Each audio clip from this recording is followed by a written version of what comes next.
Have you ever sat on the edge of your bed, staring at your phone, your thumb hovering over a dating app, and felt absolutely nothing?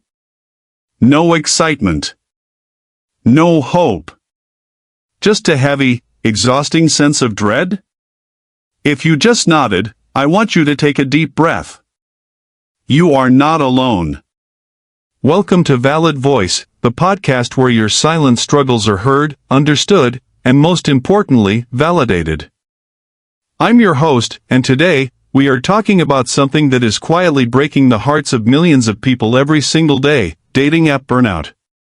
We're going to talk about why looking for love in the modern world suddenly feels like working a grueling, unpaid second job. And to do that, I want to share a story with you. A story from a woman named Sarah. Sarah is 31. She's a graphic designer living in Seattle. She's funny, she's kind, she's independent, and she's got a lot of love to give. A few months ago, she shared her story online, and it resonated with thousands of people because, well, Sarah is all of us. For 2 years, Sarah played the game. She had Hinge, Bumble, and Tinder. She spent her Sunday evenings carefully curating her profiles. She made sure she had one full-body picture, one picture with friends so she didn't look like a loner, and a witty bio that was just the right amount of sarcastic but approachable. Every evening, after a long day at work, she'd lie on her couch and start the shift. Swipe left. Swipe right. Analyze the prompts. Try to come up with a clever opening line. Hey, I see you like hiking. What's your favorite trail? Wow, cute dog. What's his name? And then, the waiting. Sarah went on 24 first dates in 1 year. 24. Let that sink in. She met the guy who talked about his ex for 2 hours straight. She met the guy who looked absolutely nothing like his photos. He had essentially used pictures from a decade ago. She met the guy who was incredibly charming, texted her "Good morning beautiful" for 3 weeks, slept with her, and then vanished into thin air.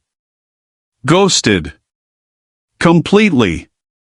But the breaking point didn't happen after a dramatic fight or a terrible heartbreak. It happened on a random Tuesday, after a completely average date.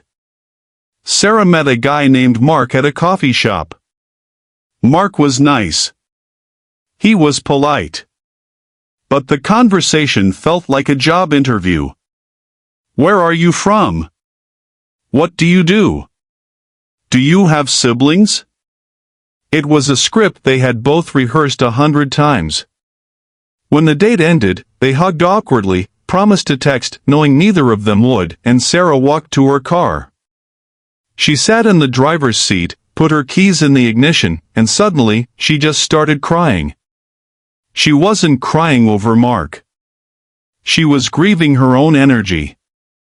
She realized she felt hollow. The apps had taken the magic, the romance, and the serendipity out of love, and replaced it with a digital catalog of disposable humans.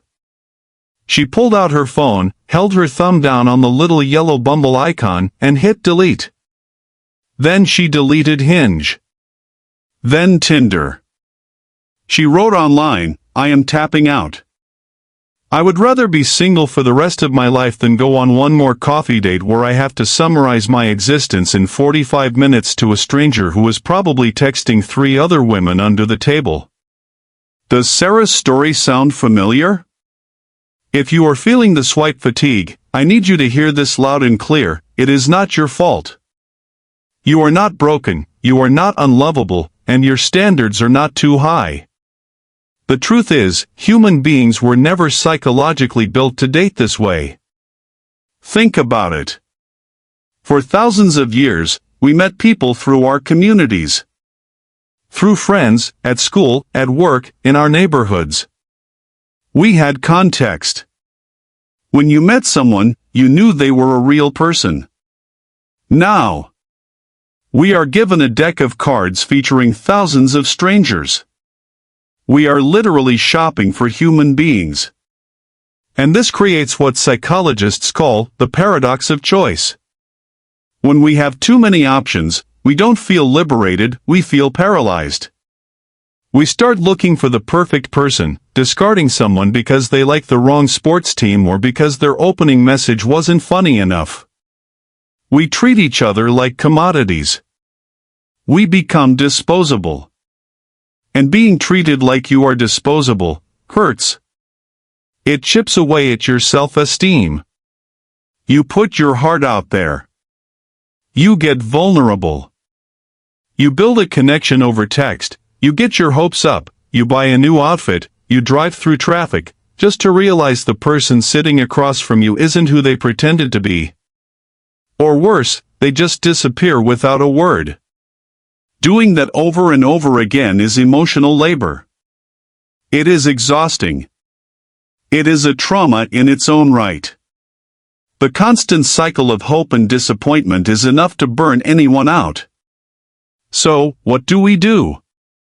If you are sitting in your car crying like Sarah, or if you just feel that heavy apathy every time you open your phone, how do you fix it? First, you give yourself permission to step back. Take an app detox. Not for 3 days.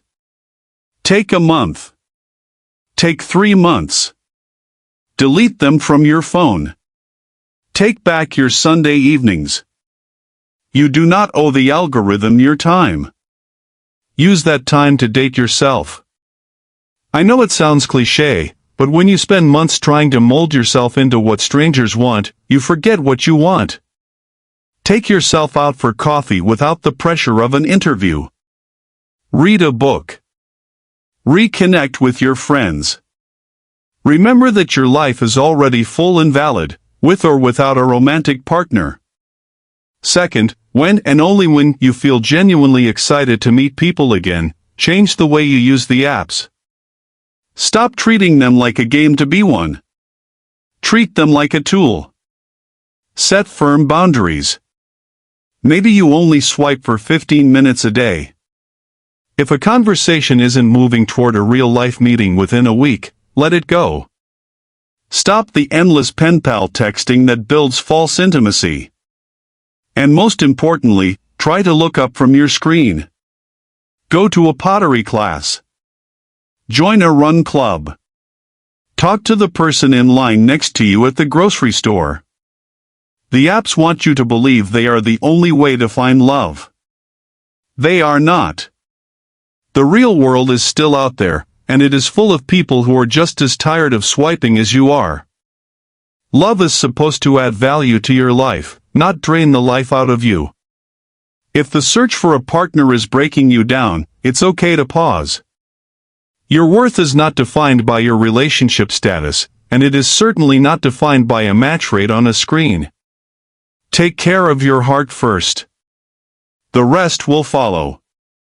Thank you so much for listening to Valid Voice today. If Sarah's story resonated with you, or if you have your own dating app burnout story, please share it in the comments below. I read every single one, and we can support each other in this community.